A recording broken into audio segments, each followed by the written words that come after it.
6 divided by 2 gives us 3. And again here we have 6 divided by 2. So 3 divided by 3, which equals 1. But this answer is not correct, because according to the order of operations, when we have more than one division in an expression, we have to work from left to right.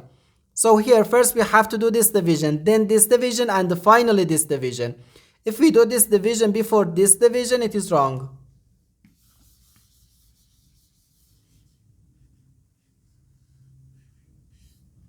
So first this division, 6 divided by 2 is just 3. So 3 divided by 6 and divided by 2.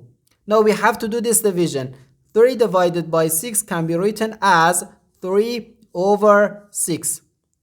Then divided by 2.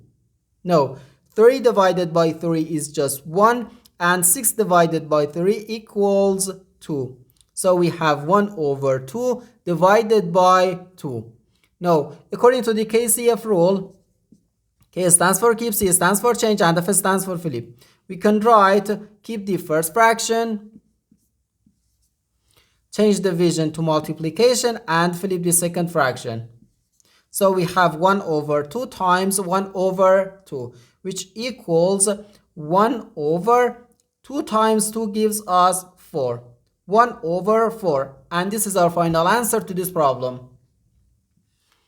The correct answer is 1 over 4.